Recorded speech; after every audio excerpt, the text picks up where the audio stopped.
What does Canadian citizenship mean to you? For some people, it's a very easy answer. It means a passport. It means the ability to live and work in Canada. It means another country where you can build let's be honest, a better life, to travel, to study, or to have a second home, or even retire to. Now, all of these things are real. Canadian citizenship is an extraordinarily valuable thing to have. But if you're pursuing Canadian citizenship by descent, I think there's another question underneath all of that. Why does this matter to you? Because citizenship by descent is different from simply deciding that you'd like to become Canadian because you happen to have a Canadian ancestor and can prove that lineage between them and you. I'm Dr. McHale, and I am Canadian by descent, and you might be too.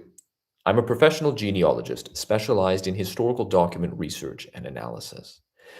I help people locate, interpret, and organize the genealogical records that they need to demonstrate direct descent from a Canadian ancestor. Please note that I'm not an immigration consultant or a lawyer. Nothing I ever provide is meant to be construed as legal advice. I don't provide advice on any legal proceedings or applications relating to the citizenship procedures.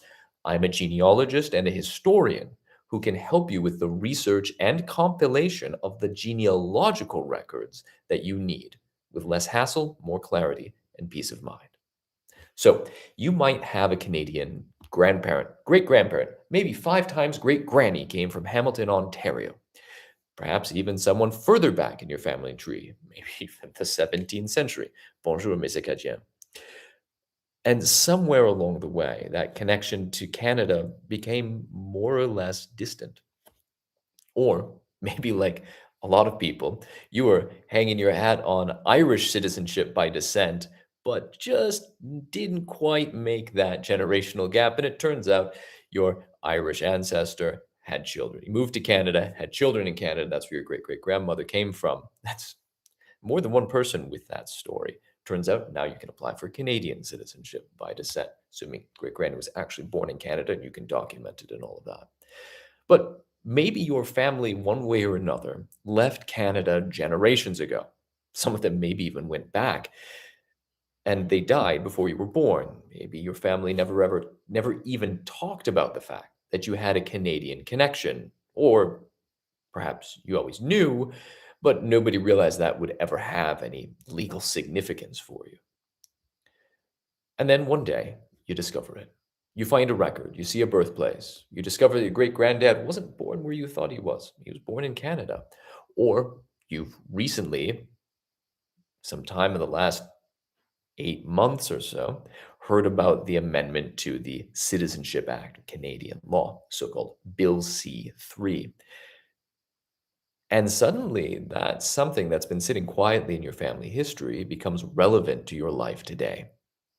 And that's a rather remarkable thing because citizenship by descent isn't simply about acquiring something new.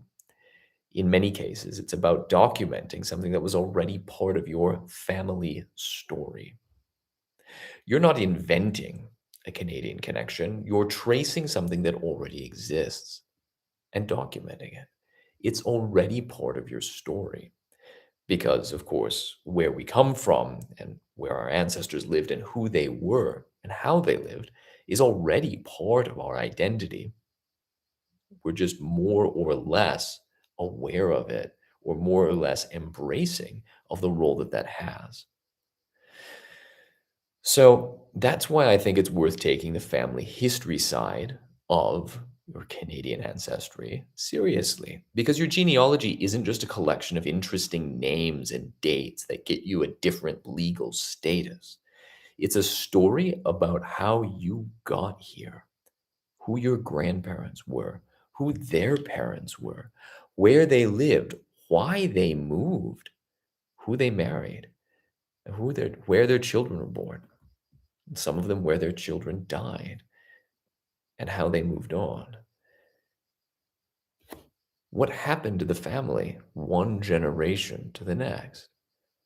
And when you're establishing your Canadian citizenship by descent, those details suddenly matter in a very concrete way.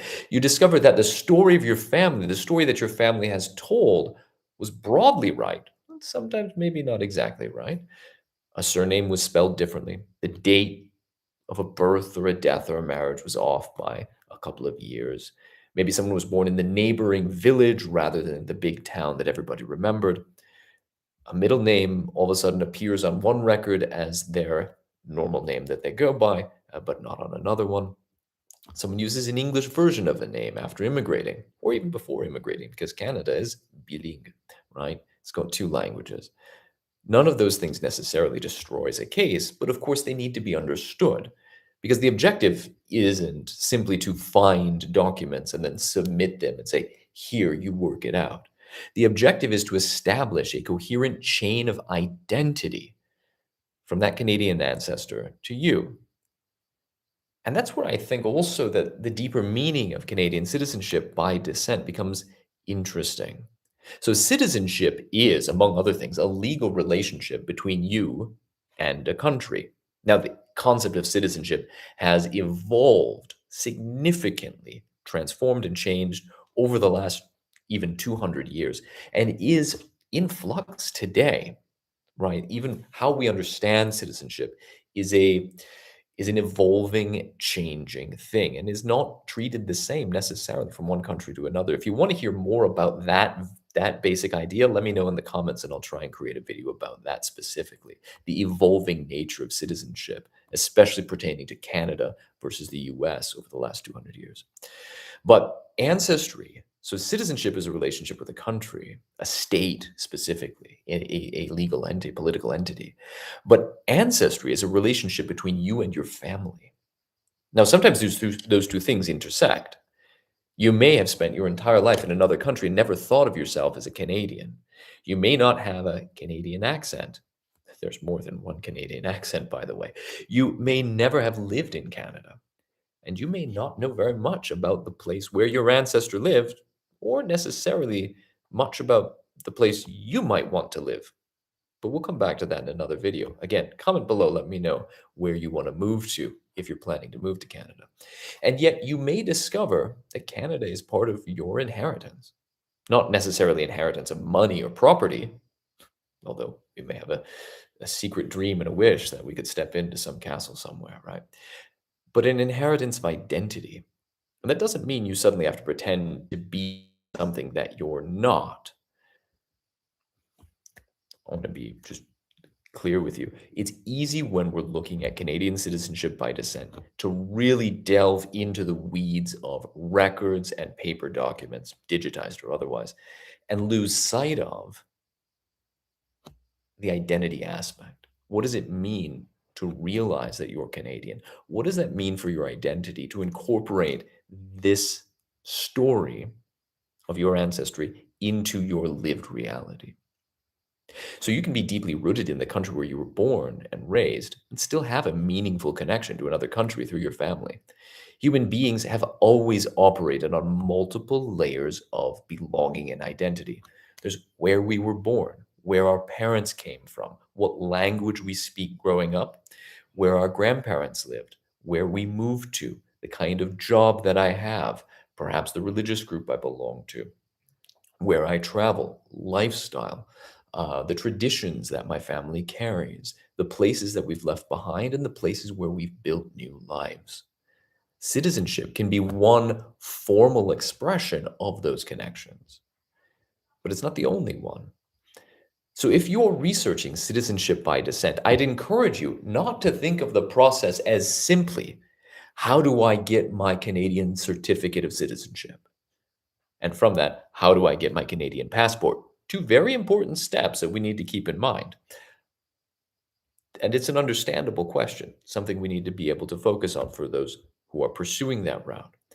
But perhaps a deeper question that's just as important, maybe more important, if less urgent, is this. What exactly is my connection to Canada? And what does it mean for me? Who was my Canadian ancestor? Who were my Canadian ancestors? What were their lives like? Where did they come from? What were their motivations, their hopes, their dreams, their fears, their challenges? What happened to them? How did their descendants eventually become your family? And how do you document that story? Because once you understand that, the paperwork becomes much, much more meaningful. You're no longer just assembling documents for a legal application of something to some distant bureaucrat. You're reconstructing a piece of your own family's history, it's your own identity, in the process of establishing a legal connection to Canada that's been sitting there for generations. So if you're just starting out on this journey, or if you're well on the way, but you hit a brick wall somewhere, I can help you out with tracking down the genealogical records you need to prove your Canadian lineage. I can also assess and evaluate the records that you already have to ensure consistency, clarity, and coherence, and help you compile those into a professionally organized proof case that you can submit with confidence alongside your application. I don't deal with the application side of things. That's strictly reserved to Canadian immigration lawyers and immigration consultants. But when it comes to the genealogical expertise, to check not for legal issues, but for clarity, consistency, and coherence, I'm your man. Reach out to me at the link below. But finally, I just want to leave you with this question. If you've discovered that you have a Canadian ancestor and can prove the unbroken line from them to you, what does your potential Canadian citizenship actually mean to you? Would it just simply be another passport, an opportunity for your children or grandchildren? Would it be a connection to a country you've always felt deeply about or always been curious for? Or would it feel like reclaiming something that's been a part of your family all along? There's no right answer, but knowing your answer to that question may be the most interesting part of this entire journey. And I'd love to hear your story and what Canadian citizenship means to you in the comments below.